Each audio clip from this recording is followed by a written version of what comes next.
time to join us this afternoon. I'm Dr. Ebina Kinshete. I'm a senior researcher with the Athena Research and Innovation Center, and I'm also one of the heads of unit for the Global Climate Hub.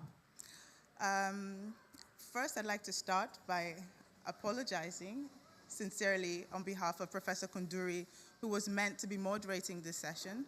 But fortunately, unfortunately, or fortunately, as the case may be, she received a last-minute invitation to the Royal Palace for an audience with the Crown Prince, who is actually interested in financing some of the work that we've been presenting over the course of the last few days here at the COP. So stepping in is one of the senior members of our team, Dr. Konrad Landis, and he is a senior researcher at the Athens University of Business and Economics, and he's one of the lead scientists on our work on sustainable finance, ESG, SDG tools, and metrics. So once again, I'd like to welcome you to our session on SDG stimulus and financing the sustainability transition. So I'll hand you over to Konrad. The floor is yours.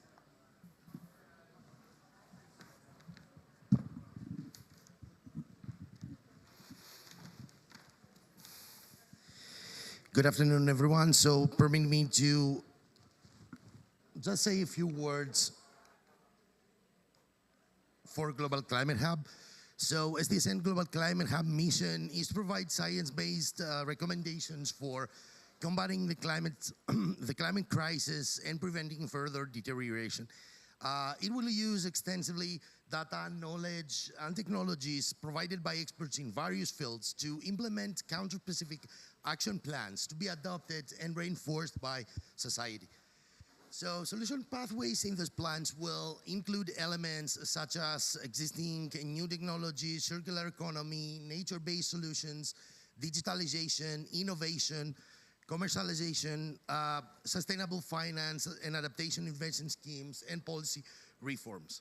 So the SDSN Global Climate Hub has 9 units where they represent, each one of them, it represents the stages that the country should work through for the design and implementation of its detailed climate neutrality and climate resilience pathways.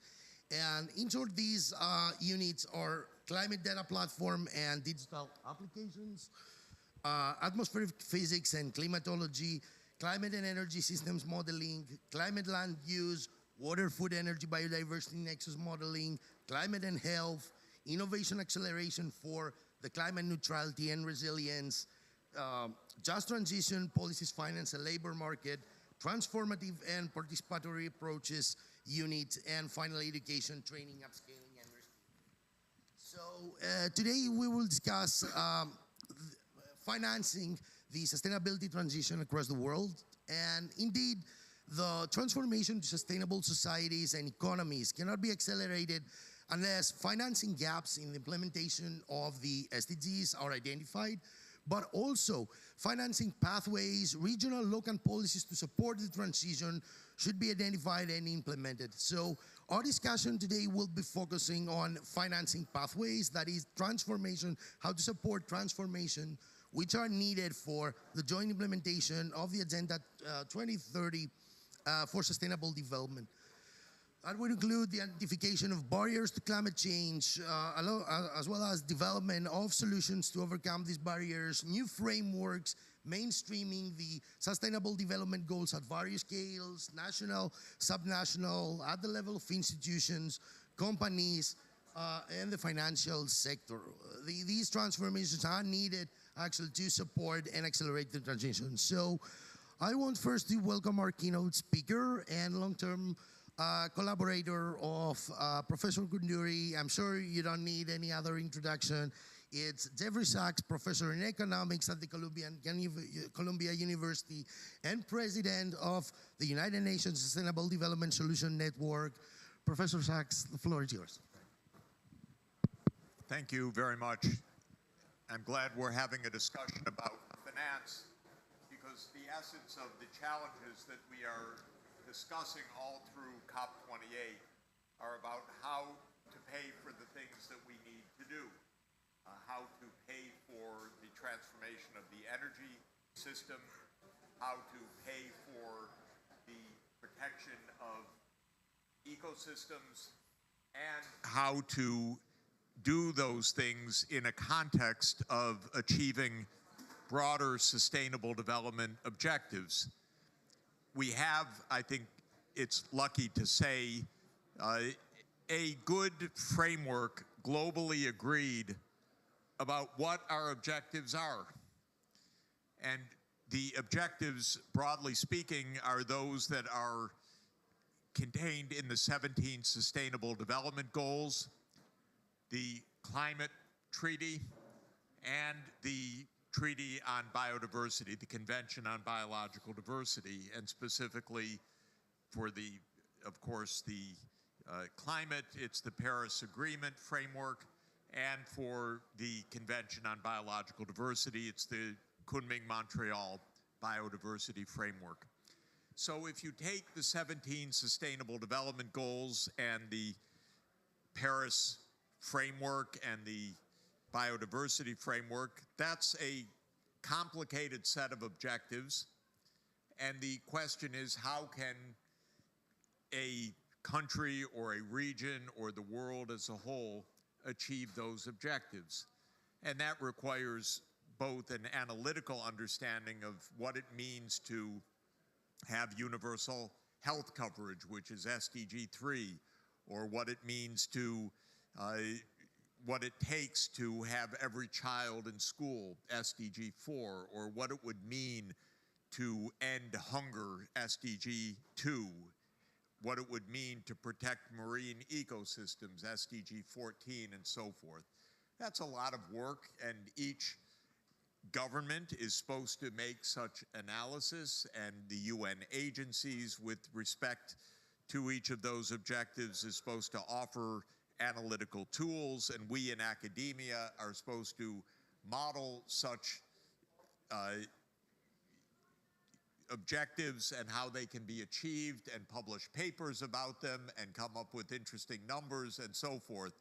But the bottom line of all of that is that these are essentially investment trajectories of how to move public and private funding to build different kinds of human capital and physical infrastructure capital and productive capital to be able to achieve the objectives that we have set ourselves as a decent world. Now, what's the problem with all of that?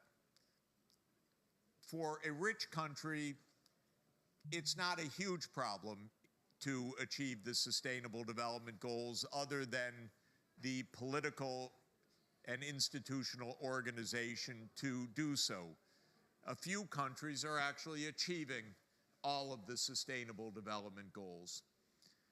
Norway or Denmark or Sweden are good candidates for rich countries that are pretty well motivated, pretty well directed, reasonably well governed, and are allocating national budgets and private capital to these objectives. Turns out, costs a lot of money. You have to spend well over 30% of your gross national product through the budget to be able to achieve the health, the education, the infrastructure, the social protection that are part of the Sustainable Development Goals. And to green the economy, it's typically a few percent of GDP reallocated from spending on coal-fired power plants or gas-fired power plants to spending on zero-carbon energy systems, and so on. For a rich country, this is within reach, and it is a political economy and institutional challenge. The United States is nowhere close to achieving any of these things because the US political system and the society and many things to say about it are not oriented to these objectives in the same way, for instance, that Northern Europe is more or less oriented towards these objectives. The situation's completely different when it comes to poorer countries, because for poorer countries, by every objective measure and perspective, the resource availability within the domestic economy out of domestic saving doesn't come close to being at the scale to address these objectives. Even getting all the kids in school, for example, which is a pretty straightforward thing to do in a rich country, is beyond the national budgets in a poor country. And there are several reasons for that, but one is there are lots of young kids in a poor country. The fertility rates are much higher. And also, teacher salaries relative to average salaries are higher because the average level of training and education in the workforce is lower. And so you have to pay more measured in units of GDP to achieve an educational outcome. And an interesting finding is that for a low-income country in Africa, for example, it requires 15 to 20% of the gross national product to have all the kids in school. But that's a problem because that's the entire budget of the country. And lo and behold, only 25% of the kids finish high school. And we say it's a tragedy, but we don't do anything about it. And so the Sustainable Development Goals do not get met in poor countries because the basic arithmetic of poverty means that the objectives are out of reach of the poor countries if they have to rely on their own resources. So the biggest issue for funding sustainable development for poorer countries is the flow of external financing available to poorer countries in order to make the investments needed in order to get kids in school or have health clinics for health coverage or investments in the energy sector and so on. There has to be what we call a net resource transfer from the richer countries to the poorer countries. It cannot be done out of the own resources except with very few exceptions. But what's the problem with that? The problem is the resources don't flow from rich to poor countries in any reliable way. Poor countries generally don't have creditworthiness. If you look at the credit ratings of poor countries, they are what is called sub-investment grade. Who wants to lend to Togo from the capital markets? They don't even know where Togo is, but they know it's poor. Stay away. And I use Togo not as an invidious example, just as an example of 50 to 80 countries that are very urgently seeking sustainable development but can't afford it. And so the issue of reform of the global financial architecture becomes a completely central issue. And there are many different components of that topic. One is poor countries often, because of past history, have a lot of debt. So maybe they're not even receiving net resources, maybe they're paying net resources. And they're being further impoverished if you look at their net flow of resources in or out of the national budget. The second issue is the role of official finance, of which there are various kinds, but the two major kinds are grants that we call official development assistance, and that is a rather small amount of funding in the world, so it doesn't come close to meeting any of the objectives, and loans. And the loans come mainly from official development institutions like the World Bank. And the surprising thing about those institutions, even though they loom large in our discussion, they are actually quite small in the scale of their activities. That's because they're owned by rich countries. The scale of their activity depends on the scale of the capital that the rich countries invest in these institutions. And rich country number one, which is my country, the United States, doesn't give a damn about this stuff. So it doesn't put in very much money to these institutions. And we end up with a lot of big named institutions like the World Bank. World's a big name, but it's a pretty small bank. Its total lending is about $50 billion a year in a world economy of $100 trillion a year. So it can't live up to its name and can't play the fundamental role that would be needed to achieve the Sustainable Development Goals. So the real upshot of all of this is, on the current trajectory, the SDGs are a nice list of objectives. They are a measure of a decent world.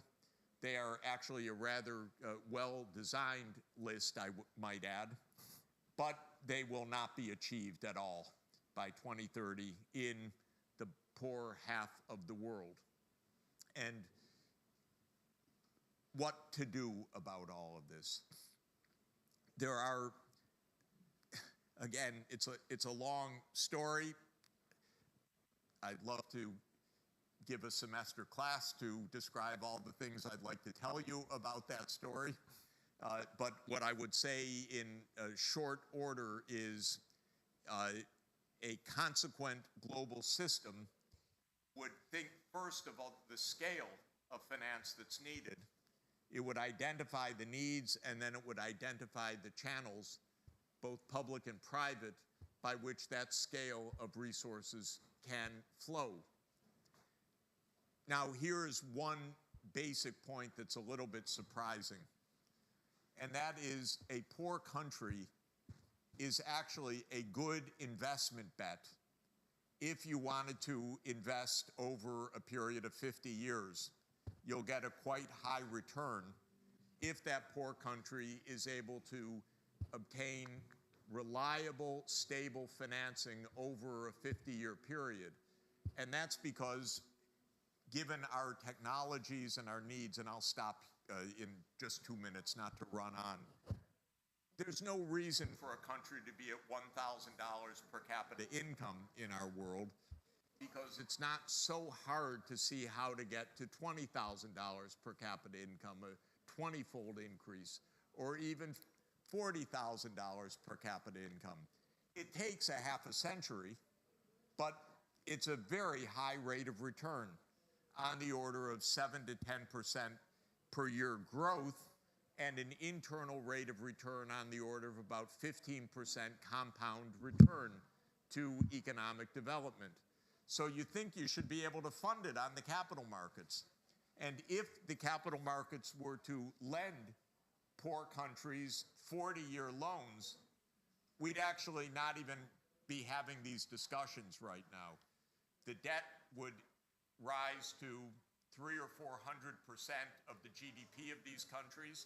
They would use the debt to get all the kids in school, to build the power lines, to build the fast rail, to build all the other things, and then they would achieve roughly 10% per year economic growth for the next 40 years, and that would involve a more than 30-fold increase of the output of these countries, because there would be more than 5 doublings of the size of the economy, and the debt would be quite small relative to the economy 40 years later, and it could all be paid off. The problem is we don't have a financial system that lends for 40 or 50 years to poor countries. We have a system that lends small amounts at short-term, high-interest rates and a little bit of official financing. So bottom line for me is that we need to seriously think through the scale and the kinds of financing needed, and to understand what this challenge really entails. When we do so, which is what I do for a living, I think my wife can testify, from early in the morning till late at night, I'm running stupid computer models to try to figure out what really the rate of return is on these various investments. It's actually not a hopeless situation at all. But the IMF and the World Bank do almost everything wrong right now. misunderstanding what really should be done, how to organize it, how to get the scale right. And the goal is actually to mobilize a lot more financing. It's very hard to get the attention of the United States government on these things, unfortunately, because there's too many wars that really interest them, and then election campaigns in between and campaign financing in between. So we have a corrupt, broken, militarized system that doesn't care about development. Other than that, everything's great. But the good news is that if you really take the bottom line, development is a good paying proposition. There's no reason to be poor in this world if you can have the time to get your kids through school, healthy, well-fed, with infrastructure, online, with devices, being part of this world. They will have a prosperous life 30 years from now, and that's what we need to get financed. And that's what the global financial architecture should ensure, and we're very far from that.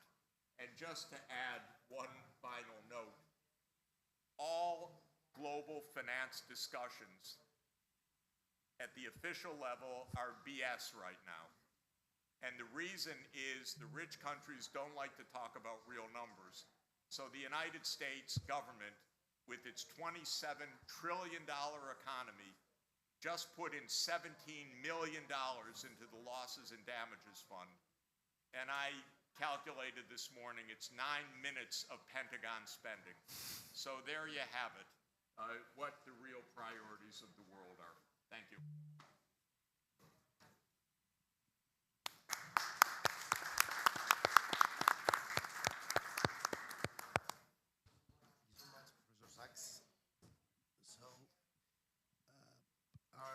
Second speaker is Dr. Brian O'Callaghan, Good news. lead researcher in project management at the Smith School of Enterprise and the Environment at Oxford University. Dr. O'Callaghan works closely with Professor Koundouri over the last years on several initiatives, and currently he leads an initiative on climate finance, focusing on Global South towards restructuring financing mechanisms of climate change adaptation and mitigation. Brian? Thank you so much. And I'm very appreciative to the UNSDN for the opportunity to be here today. So I've taken an unusual approach to my career. Instead of focusing on a profession, I focus on a topic, and that topic is climate finance. So I wear multiple hats, and I'm going to give you one example of forward movement with each of those hats. In the first role, I work as a senior advisor to the UN's Economic Commission for Africa. And I also look at topics of global financial architecture reform and debt forgiveness. I want to double down on some of the comments provided now by Professor Sachs. In Africa, over 2/3 of countries are spending more on external debt interest payments than they are on healthcare. Over 1/3 are spending more on external debt interest payments than they are on education. Almost all are spending more on interest than they are on climate change. And yet we are here demanding that they do more. No, we developed countries must do more. I've advised 20+ governments. Those in the Global South are by far the most ambitious on these topics. I have every faith that they would do more with those dollars were they to be available. So one of the initiatives we've been putting together is a coalition of debtor countries who see that they have very little voice in these conversations, are coming together to lobby as a group instead. That has had some progress. With an official hat on, I probably can't be as exact in my critiques as Professor Sachs was, but let's just say I wouldn't disagree. The second role that I've played in this career and continue to have now is at the University of Oxford, where I lead our program on green fiscal policy, how governments invest. We do a lot of, similarly, computer modeling deep into the night to understand what the economic multipliers are of an investment in a green project versus a dirty or traditional project looks like. In energy, in agriculture, in transport, time and time again, the economic multiplier is higher. You're creating a new industry. job creation tends to be higher too. And we've been delighted to partner with Professor Koundouri and others here on figuring out kind of a next step plan for implementing some of those policies in different regions. And the Coalition of Finance Ministers on Climate Action is a really nice vehicle through which we're able to work there. But it also has its downsides, again, on the political piece. There was a report released last year about what levels of climate finance are required for developed countries to reach 1.5 degree goals, or 2 degree goals even. Through a panel set together by the SG, led by Vera Songwe, Nick Stern, and Amar Bhattacharya, they suggested that $2 trillion by 2030 per year, I think, is required for the Global South.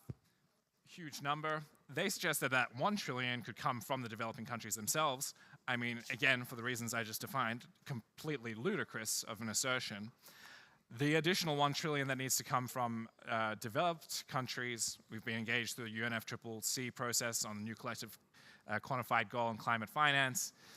It seems so clear. These facts are so apparent. Like no one is arguing with the amount that is required. We're arguing on who is responsible to pay. If you ask me, those who've polluted are responsible to pay. We need more pressure there. These topics seem to be so technical, but they're just, to me, they seem so obvious and real. And then the final piece, just to put on that third hat and give you an example of where I see a lot of positive progress. I advise an investment fund in the US that's using the Inflation Reduction Act to invest in renewables. The US government has realized that, again, the economic multipliers for investment are so high that providing $1 of a tax credit leverages $5 in private investment, and the returns to the tax office actually exceed the original tax credits. So it seems like there are some solutions available to governments who are willing to take those plunges, and yeah, it's incumbent on us to keep fighting those fights where we can, bring attention to the positive examples that we have, do what we can in developed countries where finance is available, and keep pushing on the developing country side because it is so, so desperately needed. Hopefully that was 5 minutes. Thanks very much. Thank you so much. So next, I would like to introduce Professor Mahmoud Mohyeddin, professor in economics at Cairo University, UN climate change high-level champion for COP27, UN special envoy on financing, the 2030 Agenda for Sustainable Development, and chair of the Glasgow Financial Alliance for Net Zero Africa Network. So Professor Mohyeddin runs the global building coalition, the Global Capacity Building Coalition, which is providing supports and solutions for scaling climate finance in emerging and development economies. So, Professor. Right, thank you so much for your kind introduction. I'll be very brief, and apologies that I came late and I have to run fast for another meeting. This is part of my assignments as the climate champion for COP27, supporting COP28. It's unfortunate really to miss the good interventions. I only heard your last words, which I'm going to build on, and it's sad as well that I missed the good wisdom of Professor Sachs and the rest of the speakers. But I know what Professor Sachs may say in this area, given that I've been supporting his work for many years, and my country and others have been benefiting from his honest advice. And he worked hard with many of us, including myself as a special envoy to the Secretary General, on the stimulus. And the stimulus has a simple idea. First, the prevention of harm first, which comes into areas of debt. This is actually in the region, my region, which has the culture of prevention of harm should be prioritized over bringing the benefits. That is, if ever we are going to be bringing benefits.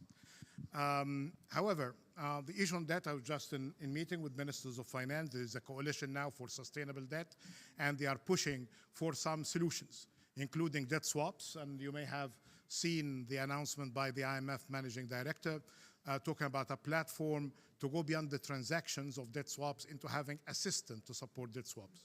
There are other initiatives as well linking the work on not just on nature and climate, but SDGs for possibilities of swaps. We are constrained because much of the debt owed by many countries today cannot really benefit from the arrangements of the swaps. And that would be even if you have the credit enhancers, the likes of the TNC and others. So I think we need really to go into the origins of financing sustainable development by the prevention of harm, and to have a proper mix between debt and equity participation, in addition to what we should really be doing in areas related to higher risk kind of investments. You referred to the Vera Songwe Nextern report. Of course, many of you have the time to read the full report. If you don't have that time, there is a summary of no more than 22 pages. If you don't have the time, there is a chart, which is simple, that you cited.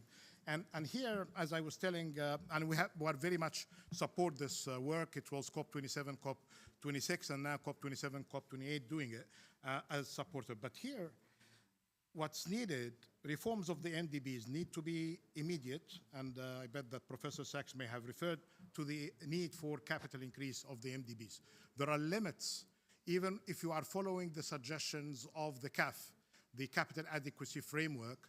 There are limits for the capacity of these institutions while they are constrained by capital that is not making them relevant to the needs and requirements. And for a typical minister from developing economies today, they have a ceiling for their access to these MDBs that is a fraction of what was offered to their equivalent authorities back 20 years ago. But the requirement here is to have 172 to 220 billion incremental increase. Well, incremental may not be the best description because this is out of 300 billion. So this is 4 times what we have today. It's in need for the MDBs to be able to provide the support for the developing economies and for the private sector. I was in a meeting with the private sector leaders, and many of them are asking for guarantees, dealing with first losses, instruments to enhance their capacity to get their money back, and dealing with de-risking issues. Without the MDBs reform, the private sector assumption for having $500 billion, of which 400 billion are still missing, that will be under question marks. And then bilateral finance, this is all part of the external finance. This is 110 to 160 billion dollars are required to fund the climate action agenda.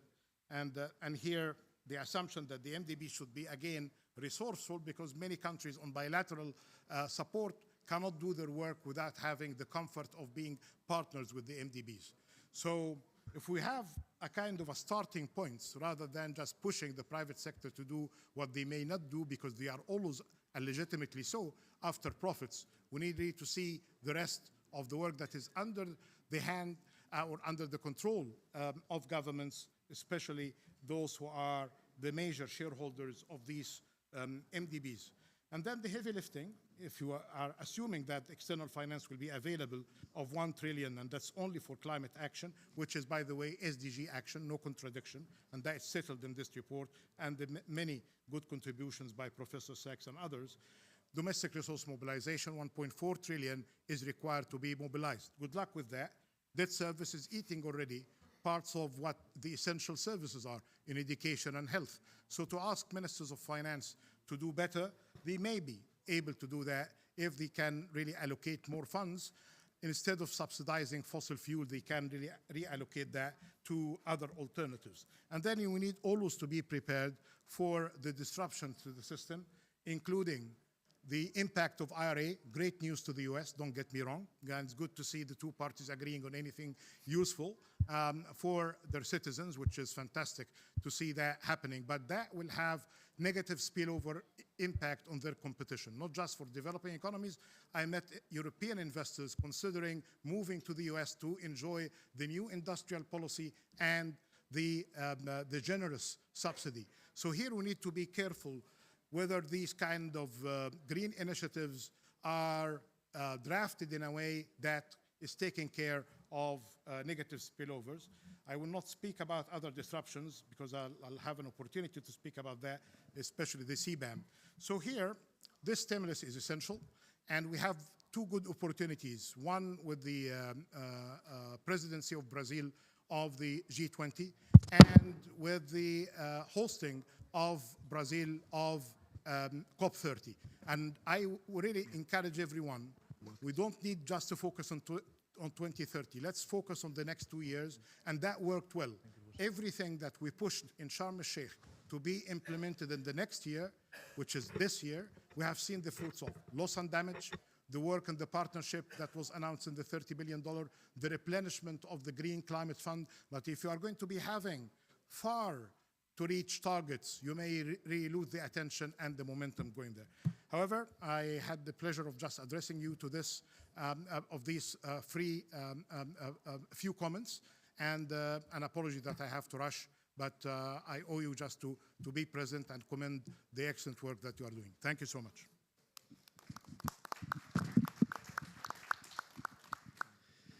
Thank you so much. So we have also with us online Professor Wing-Thi Wu, which is the SDSN Vice President for Asia in Kuala Lumpur, and is a professor in economics at the University of California in Davis. So, Professor Wu. Hi, good afternoon. I'm very grateful to the Global Climate Hub for including me in today's discussion. Well, there's a shortfall in SDG financing of around $2.4 trillion a year.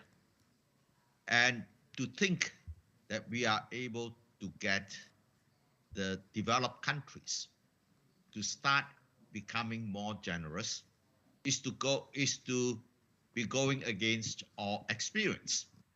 In 1970, the United Nations asked the rich countries to give 0.7% of the GDP to finance development. But what has the actual amount been? The actual amount is 0.3%, which is less than half of what the United Nations has asked for. So to now think that developed countries would all of a sudden budget more money for developing countries is, I think, unrealistic unless we are able to convince them that the way of raising the money is actually good for them. What I am talking about is that we need to make the argument that the financing of the Sustainable Development Goals with a new tax, that is also good for the economic performance of the developed countries. Specifically, I'm talking about a tax on currency transactions in the Forex market. If you think of what has been the greatest economic disaster since the 1990s, besides COVID-19 of the last 3 years, the biggest disasters have come from misbehavior of the financial markets. The 1990s crisis in Mexico, in the Asian financial crisis, and the global financial crisis. And we can see that the transaction in financial markets, in the Forex market, is $7.5 trillion a day, compared to the shortfall in SDG financing, which is $2.5 trillion a year.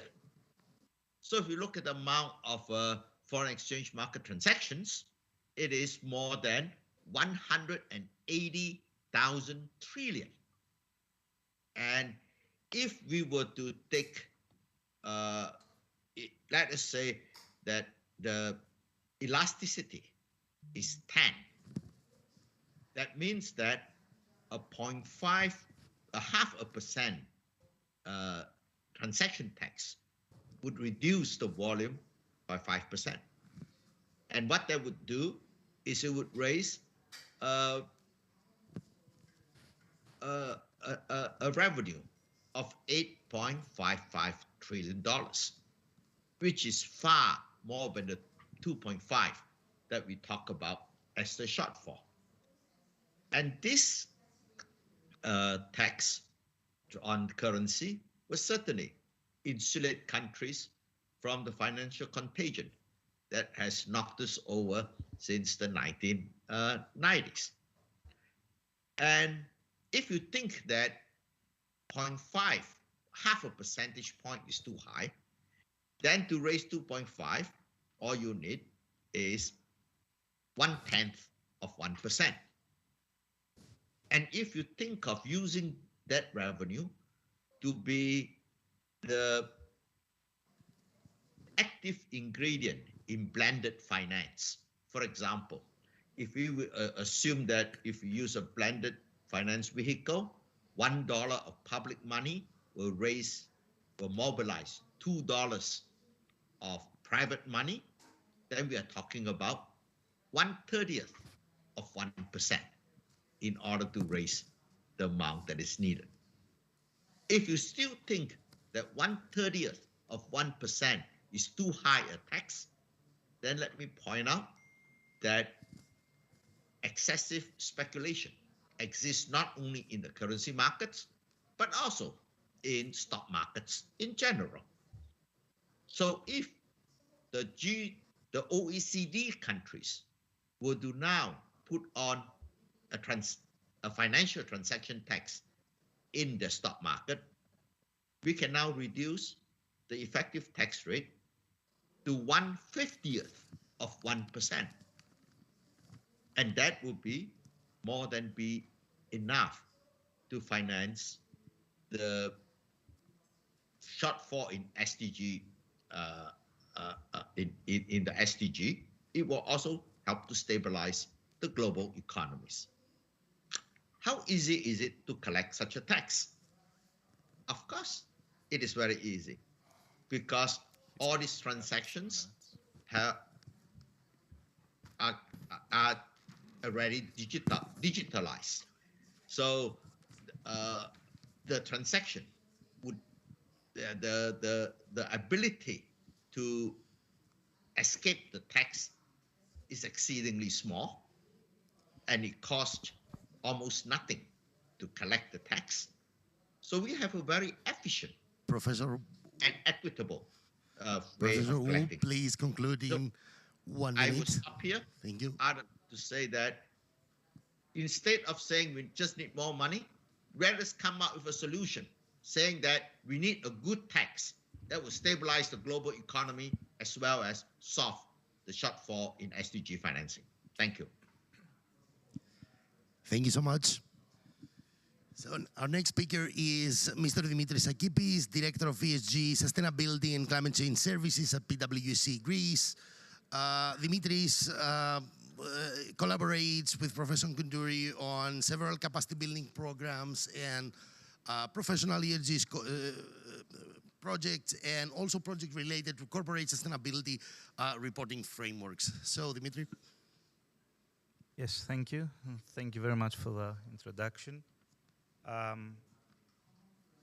If we want to see what is the problem and focus on the corporates with regards to financing the ESG transition, then we need to focus on 2 or 3 different dimensions. The first dimension is how we finance this transition and how we convince large corporates or even smaller enterprises to accelerate the transition. So what's in for them, and how are these organizations going to achieve ultimately their own goals and contribute to the wider United Nations Sustainable Development Goals.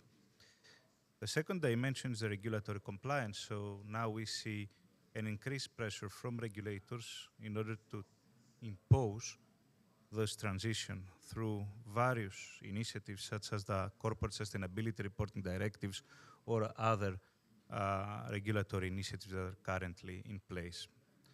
And of course, we have market trends which force companies around the world to meet specific sustainability requirements. From financing perspective, there are two ways in order to be able to accelerate the transition for corporate organizations, mainly the private sector. The first thing is to focus financing towards green transition. So financing renewable energy sources, clean transportation, mobility, innovative projects which save energy are some indicative examples of how we can accelerate financing the green transition. The other perspective is to help companies around the world to transit. So finance, under specific terms, their own transition in order to be able to demonstrate, not now, but within the next 5 to 10 years, better sustainability performance. Are companies able to meet the relevant requirements either through green transition or sustainability transition? The answer is yes. Companies can create value for their own organization if they are able to meet the relevant goals. They can create value because they can improve their resilience towards environmental externalities. They can have a better workforce performance. They can attract talents. They can maintain talents. They can have better ethical performance and solid corporate governance. All of these aspects create value. So what we see and what we try to achieve as PwC is to help organizations enable this transition and offer services which help them innovate and better improve their overall ESG performance. For these reasons, we help organizations in the private sector and the public sector, and we try to help them introduce new ways of accelerating this transition, and we help them introduce new ways of achieving their own goals. There's a long way. The journey is ahead of us, but we feel quite optimistic across the journey. So I think this was, the main topics we want to refer. Once again, thank you very much. Thank you very much, Dimitris. And finally, we have Mr. Kiran Patel, co-founder and CEO of Greater Pacific Capital and collaborator in the World Academy of Arts and Science, and together with the UN Security for All project. Kiran? Thank you. I'm going to keep it to 1 minute if I can, just so that's what we are. You need to go on next. I've been watching you. So, why is stuff not why are we not financing the things that need funding when there's $450 trillion? You can only assume that people do not wish to fund the things that we think should be funded. That money is already deployed doing something else, and we're asking it to switch, and it has no real incentive to switch. It's doing a fine job as far as the owners of the capital are concerned, doing what it's doing. So I chair something called Force for Good. We research deeply money and how it flows across the world. And what we find is 2/3 of the world's money is owned by individuals and 1/3 by governments. It's $450 trillion, though. And every year now, we're generating another $100 trillion of GDP. So when we heard earlier that $300 billion was required, and that was 3 or 4 times what the MDBs have, it's not even a drop in the ocean, what they need. But no one wants to give it to them. In fact, the loan book of every major bank that we look at, and some of them we work with, is 3 times that, to 5 times that. That money is deployed to the wishes of the owners of the money, which are individuals. They put money in the savings accounts in the richest countries in the world because they have all the money, and they want it looked after. They don't want it given to poor countries. They want to be able to draw on it for a pension. They want their insurance paid when something goes wrong. They want their savings account to be safe. We're asking a question of the wrong people. The bank is not authorized, no bank is authorized to write that check to give it to an MDB or to anybody else. We're delusional. We keep asking the wrong people to do something. If we want that money to shift, the individual has to decide. People like us and all the other people who have money in these accounts have to decide they want to take risk with it, and they don't, because they want their pension.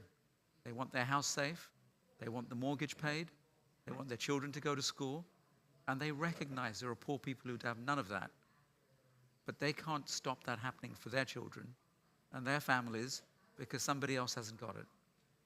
So we keep asking the wrong question. So how would it change? There is a very detailed report we wrote, launched in September at the General Assembly, the UN General Assembly, which explains what it takes to really close this gap. And essentially what it is we have all the solutions we need to educate people, to feed them, clothe them, put them through schools, and so on. But it's not the banks that get to decide that. It's companies all over the world and governments who have the job to actually win market share, especially if you're a company, by educating, by building bridges, by doing infrastructure. They are not choosing to do it in developing countries or in the global south. And we have to ask why not. And they say not because it is not easy to invest there, make money, and take it home. And until that is solved, the money will never flow there. It's too long a conversation to have when I promised I'd do it in 2 minutes. But in essence, that is what we're not getting right. And our report identifies 15 solutions which can bridge this gap. They all exist. They just need to be scaled and rolled out. And they're very profitable to do. And they can be done. So this is an achievable target. I'm not pessimistic, other than the lack of will that people have to do it. But otherwise, the solutions exist, the money exists, and it can be done. We're a species, though, that doesn't want to do it. We want the planet to burn, and until it's too late, we won't decide to do it. That's our problem. Thank you. Thank you so much. And I want to close the session by thanking all of our speakers and all of you who attend today. Thank you.